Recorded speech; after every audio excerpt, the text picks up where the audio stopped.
எல்லா புகழும் இறைவனுக்கே. Hello friends, welcome to Keelakarai kitchen. இன்றைக்கி நம்ம சேனலில் ரொம்ப டேஸ்டியான பாஸ்தா ரெசிபி எப்படி செய்யலான்னு பார்க்கலாம். குழந்தைங்க ஆசைப்பட்டு கேட்கும்போது இந்த மாதிரி டேஸ்டியாகவும் ஹெல்த்தியாகவும் செஞ்சு கொடுங்க, ரொம்பவே விரும்பி சாப்பிடுவாங்க. வீடியோக்குள்ளே போகிறதுக்கு முன்னாடி இப்போ தான் நம்ம சேனலை ஃபஸ்ட் டைம் பார்க்குறீங்கன்னா மறக்காமல் சப்ஸ்கிரைப் பண்ணிவிட்டு கூடவே பக்கத்தில் இருக்க பெல் ஐக்கானையும் கிளிக் பண்ணிக்கோங்க. இப்போ வாங்க வீடியோக்குள்ளே போகலாம். இது செய்கிறதுக்கு ஒரு பாத்திரத்தில் பாஸ்தா மூழ்கிற அளவுக்கு தேவையான நல்ல தண்ணி எடுத்திருக்கேன். அடுத்ததாக இதில் தேவையான அளவு சால்ட் ஆட் பண்ணிக்கிடலாம். பாஸ்தாவுக்கு மட்டும்தான் இதில் சால்ட் ஆட் பண்ணியிருக்கேன். இப்போ பாஸ்தா ஒன்றோடு ஒன்று ஒட்டாமல் இருக்கிறதுக்கு இதில் 1 டேபிள் ஸ்பூன் ஆயில் ஆட் பண்ணிக்கிடுறேன். ஆயில் சேர்த்ததுக்கப்புறம் இதில் நம்ம பாஸ்தாவை சேர்த்துக்கிடலாம். நான் எடுத்துருக்கிறது 400 கிராம் பாக்கெட்டில் ஒரு பாக்கெட். இப்போ இதை நான் தண்ணியில் சேர்த்துக்கிடுறேன். பாஸ்தா டிஃப்ரெண்ட் ஷேப்பில் இருக்கும். நான் இந்த மாதிரி யூஸ் பண்ணியிருக்கேன். உங்கள்கிட்ட என்ன இருக்கோ அதை நீங்கள் யூஸ் பண்ணிக்கோங்க. இது வேகிறதுக்கு கொஞ்சம் டைம் எடுக்கும். ஸோ இது நல்லா கொதிக்கிற தண்ணியில் வேகட்டும். இது ஒரு 80% குக் ஆனதுக்கப்புறம் இதை நம்ம தண்ணியிலேருந்து எடுத்துடலாம். இது நல்லா வெந்துருச்சுன்னா உடஞ்சிரும். அப்புறம் நம்ம வெஜிடபிளோடு சேர்த்து மிக்ஸ் பண்ணும்போது குழஞ்ச மாதிரி ஆயிரும். இது இன்னும் கொஞ்சம் வேகணும். ஸோ வெந்ததுக்கப்புறம் இதை நம்ம தண்ணியிலேருந்து எடுத்துடலாம். இப்போ இது தேவையான அளவு வெந்துருச்சு. இதை நான் எடுத்துகிட்டு இதை ஒரு பாத்திரத்துக்கு மாற்றிக்கிடுறேன். இதில் நம்ம ஆயில் சேர்த்துருக்கிறதுனால இது ஒன்றோடு ஒன்று ஒட்டாமல் நல்லா செப்பரேட்டாக கிடச்சிருக்கு. இப்போது பாஸ்தா செய்கிறதுக்கு நம்ம பாஸ்தாவை வேக வச்சு எடுத்தியாச்சு. அடுத்தது நம்ம செய்ய ஆரம்பிக்கலாம். இது செய்கிறதுக்கு ஒரு கடாய் எடுத்திருக்கேன். இதில் 1 டேபிள் ஸ்பூன் பட்டர் சேர்த்துக்கிறேன். பட்டர் சேர்க்குறதுனால பாஸ்தா நல்லா மணமாக இருக்கும். இது போதாது, இது கூட நான் ஆயிலும் சேர்க்க போகிறேன். ஸோ பட்டர் எல்லாமே நல்லா உருகினதுக்கப்புறம் இதில் 1 டேபிள் ஸ்பூன் ஆயில் சேர்த்துக்கிறேன். நீங்கள் தனியாக பட்டர் யூஸ் பண்ணி செய்கிறதா இருந்தாலும் செய்யலாம், பட் அது திகட்டும். ஸோ அதனால் நான் இதில் ஆயிலும் சேர்த்துருக்கேன். பட்டரும் ஆயிலும் நல்லா சூடானதுக்கப்புறம் இதில் கட் பண்ணி வச்சுருக்கிற 150 கிராம் பல்லாரி வெங்காயத்தை சேர்த்துக்கிறேன். வெங்காயத்தை இந்த மாதிரி கட் பண்ணிக்கோங்க. இது நல்லா பொரியணுன்னு தேவையில்லை. இது ஒரு கண்ணாடி பதம் வர வரைக்கும் வதங்கினா போதும்.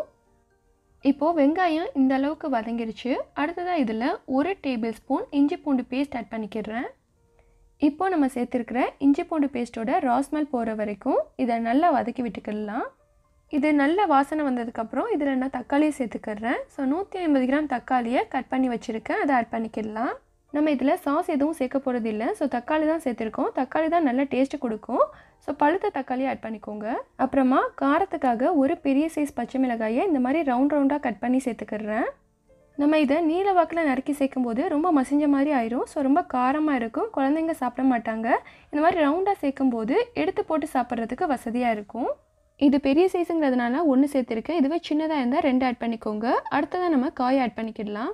ஃபஸ்ட்டு சின்னதாக கட் பண்ணி வச்சுருக்கிற 100 கிராம் கேரட்டை சேர்த்துக்கிறேன்.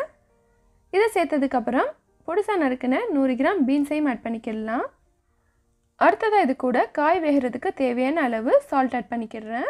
ஃபஸ்ட்டு இந்த 2 காயையும் சேர்த்துட்டு நம்ம நல்லா வதக்கி விட்டுக்கலாம். இது ஓரளவுக்கு வெந்ததுக்கப்புறம் மற்ற வெஜிடபிள் ஆட் பண்ணிக்கிடலாம். நம்ம பாஸ்தா வேக வைக்கும்போது சால்ட் சேர்த்துருக்கோம். இது வெஜிடபிளுக்கு தேவையான சால்ட். ஸோ ரெண்டுமே சரியாக வரும். நெக்ஸ்ட்டு கேப்சிகம் சேர்த்துக்கிறேன். ஸோ 3 கலரில் எடுத்திருக்கேன். 3 கலரும் சேர்த்து 50 கிராம் அளவு இருக்கும். அடுத்ததான் வேக வச்சு எடுத்து வச்சுருக்கிற 100 கிராம் பட்டாணி ஆட் பண்ணிக்கிறேன். இது காஞ்ச பட்டாணி. இது 5 மணி நேரம் ஊற வச்சு எடுத்து அதை வேக வச்சு ஆட் பண்ணியிருக்கேன். உங்கள்கிட்ட ஃப்ரெஷ் பட்டாணி கிடைச்சா நீங்கள் அதை கூட யூஸ் பண்ணிக்கிடலாம். அடுத்து இதில் 1 டேபிள் ஸ்பூன் கறி மசாலா பவுடர் சேர்த்துக்கிறேன். இதில் வேறு எந்த மசாலாவுமே சேர்க்க போகிறது இல்லை. இது ஹோம்மேட் கறி மசாலா, நம்ம வீட்டிலே ப்ரிப்பேர் பண்ணது. இது எப்படி செய்யணும்னு சொல்லிட்டு நான் ஏற்கனவே வீடியோ அப்லோட் பண்ணியிருக்கேன். அதோட லிங்க்கை டிஸ்கிரிப்ஷனில் கொடுக்குறேன், செக் பண்ணிக்கோங்க. இந்த மசாலா உங்கள்கிட்ட இல்லைன்னா நீங்கள் கடையில் விற்கிற மசாலாவை வாங்கி யூஸ் பண்ணலாம். இப்போது காயும் நல்லா குக் ஆகிடுச்சு. மசாலாவோட ரா ஸ்மெல்லும் போயிடுச்சு. அடுத்ததாக நம்ம வேக வச்சு எடுத்து வச்சுருக்க பாஸ்தாவை சேர்த்துக்கலாம். பாஸ்தாவை சேர்த்ததுக்கப்புறம் மசாலா வெஜிடபிள்ஸ் எல்லாமே பாஸ்தா கூட நல்லா படுற மாதிரி பிரட்டி விட்டுக்கோங்க.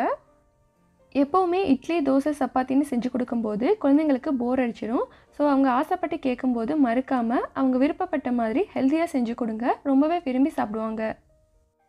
இப்போ இதை நல்லா மிக்ஸ் பண்ணி விட்டியாச்சு. ஃபைனலாக இதுக்கு மேலே கட் பண்ண வெங்காயத்தாலையும் மல்லி இலையும் சேர்த்துக்கிறேன். இந்த ரெண்டையும் நம்ம ஃபைனலாக சேர்க்குறதுனால நல்ல ஒரு ஃப்ளேவர் கிடைக்கும். வெஜிடபிள்ஸை நம்ம தனித்தனியாக சமைச்சு கொடுக்கும்போது குழந்தைங்க சாப்பிட அடம்பிடிப்பாங்க. ஸோ இந்த மாதிரி டிஷ்ஷோடு சேர்த்து சமைச்சு கொடுக்கும்போது கண்டிப்பாக சாப்பிட்டு தான் ஆகணும். இப்போ எல்லாத்தையும் நல்லா மிக்ஸ் பண்ணியாச்சு. இப்போது குழந்தைங்களுக்கு பிடிச்ச பாஸ்தா கொஞ்சம் ஹெல்த்தியாக ரெடி ஆகிடுச்சு. கண்டிப்பாக ட்ரை பண்ணி பாருங்கள். என்ன ஃப்ரெண்ட்ஸ், இன்றைக்கி பார்த்த இந்த பாஸ்தா ரெசிபி பிடிச்சிருக்குன்னு நினைக்கிறேன். ட்ரை பண்ணி பார்த்துட்டு உங்களோட ஃபீட்பேக்கை சொல்லுங்கள். அண்ட் இந்த வீடியோ பிடிச்சிருந்தா please like, comment, share and subscribe my channel. Thank you.